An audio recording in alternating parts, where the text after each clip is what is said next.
অসুস্থ শরীরে কাজ করার ক্ষমতা ছিল না। পরিযায়ী শ্রমিক, একমাত্র ছেলের সামর্থ্য ছিল না রোজ বাবা মাকে খাওয়ানোর। বার্ধক্য ভাতা, লক্ষ্মীর ভাণ্ডার সহ কোনো সরকারি ভাতা তো দূরস্থ, আধার কার্ডও না থাকায় মিলত না রেশনের খাদ্য সামগ্রীও। চূড়ান্ত অভাবে কোনোদিন খাবার জুটতো, আবার কোনোদিন জুটতো না। আর এভাবেই অর্ধাহারে দিন কাটাতে কাটাতে জানে শেষ হয়ে গেলেন বাঁকুড়ার 1 নম্বর ব্লকের কুমিদ্দা গ্রামের বাসিন্দা বৈদ্যনাথ দাস মোদক।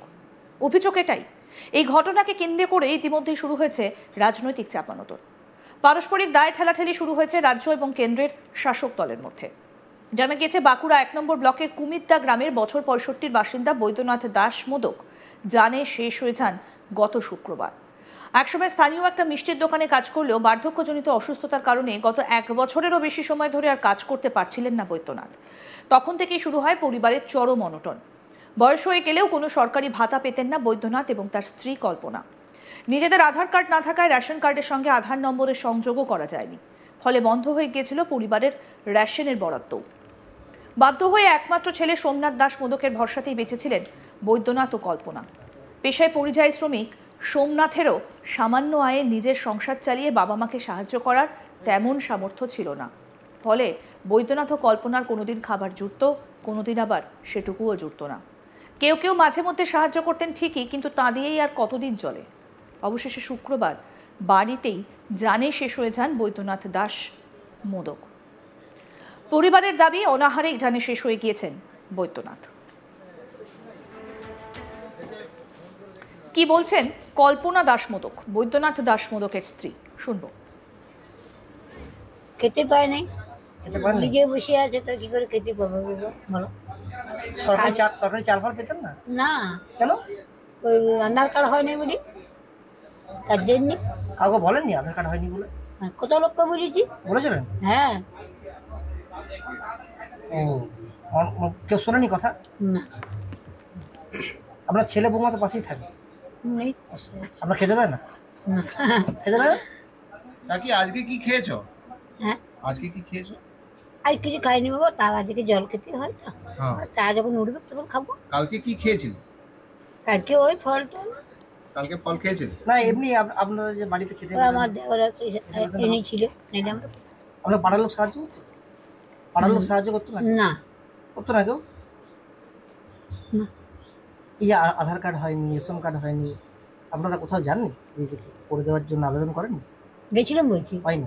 না গেছিলাম বাবা। তো রেশনের চালটা দিয়ে পেতাম না? না, ওই যে আধার কার্ড হলে তার জন্য দেয়নি। তারপর আমি পড়ে গেলাম, তারপরে তোমার মেসে মশে পড়ে গেলাম। খাবার পেতেন? খাবার পেতেন রোজ? না, খেতে পারবো, ওই খেতে পারেননি। সোমনাথ দাস মোদক কি বলছেন, বৈদ্যনাথ দাস মোদকের ছেলে, শুনবো তার কথা। খেতে পেতেন না? না, খেতে পেতাম না, সেরকম দিতে পারতাম না, কাজযোগ নেই তো আমার। আপনি খেতে দিতেন না? আমি সন্তান, খেতে দিতে পারতাম না, রোজগার নেই। একদিন কাজ হচ্ছে, দুদিন বন্ধ, পার্মানেন্ট তো কাজ নেই। সরকারি রেশন কার্ড পেতেন না? না, সরকারি কিছু ডকুমেন্টস নেই, আধার কার্ড নেই। কোথাও জানিয়েছেন আধার কার্ড নেই? হ্যাঁ, জেনেছিল অনেকবার। স্থানীয় পঞ্চায়েত যারা মেম্বার তারা জানিয়েছেন? হ্যাঁ। শোনেননি কথা? না, কথা শুনেনি। ঠিকঠাক যদি রেশনের চাল পেতেন তাহলে পরিবারে কি অভাব থাকতো? থাকতো না। আপনি তো সন্তান, আপনার কতটা খারাপ লাগছে বাবা না? খারাপ তো লাগবে, কিন্তু করার কিছু নেই। না, এই যে এখনকার দিনে সবাই আধার কার্ড বা রেশন কার্ড থাকলে বিভিন্ন সরকারি পরিষেবা পাওয়া যায়, সেগুলো কেন পাননি আপনারা, কি মনে হয়? গেছিল অনেকবারই, বিরক্ত হয়ে আর বলিনি কাউকে, যা হচ্ছে হোক। কাগজপত্র অনেক কিছু করালাম, এই দুয়ারে সরকারে গেলাম, কাগজপত্র জমা দিলাম, কিন্তু কিছু।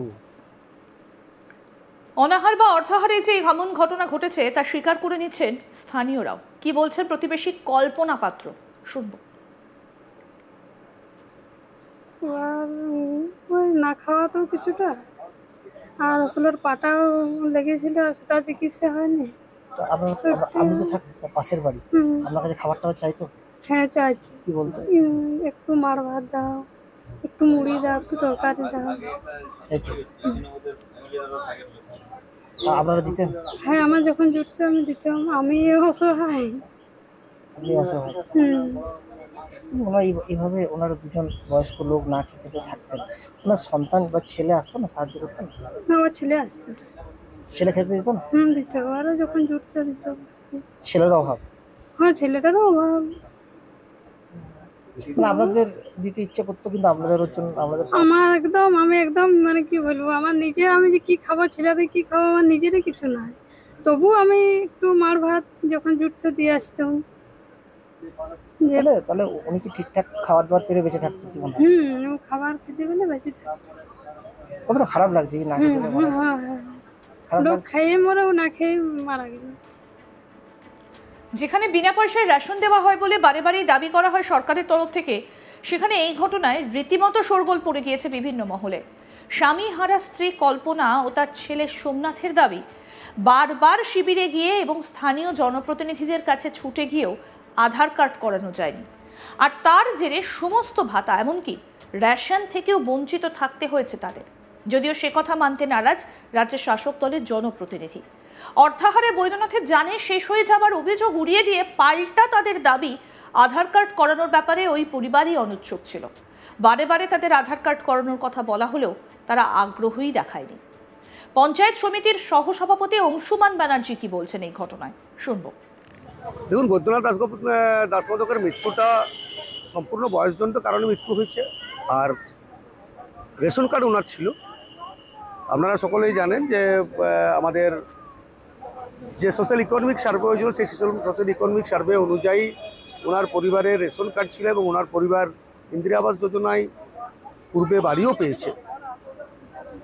এবং আমাদের এই কেন্দ্রীয় সরকারের যে একটা ভ্রান্ত নীতি, যে সমস্ত কিছুতেই আধার সংযোগ বাধ্যতামূলক, এবং সেখানে কেন্দ্রীয় সরকার সাধারণ মানুষের আধার কার্ড এখনও প্রত্যেকের হয়েছে কিনা, আধারের বায়োমেট্রিক করার জন্য কোনো সুযোগ সুবিধা আছে কিনা, এইসব না দেখেই আধার কার্ড বাধ্যতামূলক কারণে ওর পরিবার আধার সংযোগ রেশন কার্ডের সাথে না করার জন্য রেশন থেকে বঞ্চিত ছিল।